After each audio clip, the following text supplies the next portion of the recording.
আসসালামু আলাইকুম এভরিওয়ান, আশা করি সকলে ভালো আছেন। তো আজকের ভিডিওতে আপনারা টেন্ডা F6 রাউটার যারা ব্যবহার করেন, তো এই রাউটারটা কিভাবে আপনারা অ্যাডমিন প্যানেল থেকে রিসেট করবেন সেটা আজকের ভিডিওতে দেখিয়ে দেবো।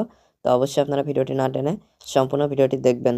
তো প্রথমে আপনারা ওয়াইফাইটা আপনার ডিভাইসটির সাথে কানেক্ট করে নেবেন। তো আমার এখানে দেখতে পাচ্ছেন অলরেডি কানেক্ট করা রয়েছে। তারপরে যে কোনো একটা ব্রাউজার সিলেক্ট করবেন। তো আমি এক্ষেত্রে গুগল ক্রোম যে ব্রাউজারটা রয়েছে সেটা ব্যবহার করছি। তো গুগল ক্রোমে আসার পরে আপনারা সার্চ আর টাইপ ইউআরএলে রাউটারের যে ডিফল্ট আইপি অ্যাড্রেস সেটা লিখবেন। আমার রাউটারের ডিফল্ট আইপি অ্যাড্রেস হচ্ছে 192.168.0.1।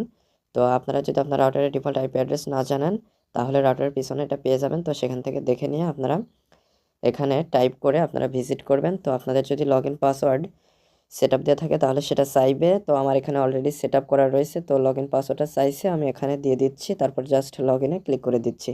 ক্লিক করে দিলে আপনারা অ্যাডমিন প্যানেলে চলে আসবেন। তো এখান থেকে আপনারা এই যে 3 লাইন মেনু দেখতে পাচ্ছেন, এইখানে ক্লিক করবেন। ক্লিক করার পরে এখানে আপনারা পেয়ে যাবেন অ্যাডমিনিস্ট্রেশন নামে একটা সেটিংস।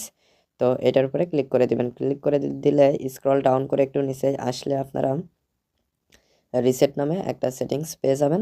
তো রিসেটের উপরে ক্লিক করে দিলে আপনার রাউটারটা রিসেট হয়ে যাবে। তো রিসেট হওয়ার পরে ইউজার আইডি এবং পাসওয়ার্ড দিয়ে নতুন করে সেট করতে হবে।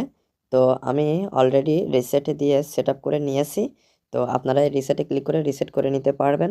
তো এর পরবর্তী ভিডিওতে কিভাবে নতুন করে সেট করা যায় সেটাও আপনাদেরকে দেখিয়ে দেবো। তো আজকের ভিডিওটি এ পর্যন্তই, আশা করি মূল বিষয়টা বুঝতে পেরেছেন।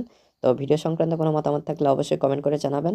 আর যারা চ্যানেলটিতে নতুন এবং যারা এখনও চ্যানেলটি সাবস্ক্রাইব করেনি তারা অবশ্যই চ্যানেলটি সাবস্ক্রাইব করে আমাদের সাথেই থাকবেন। তো পরবর্তী ভিডিওতে কথা হবে। আজকে এ পর্যন্তই, ধন্যবাদ সবাইকে।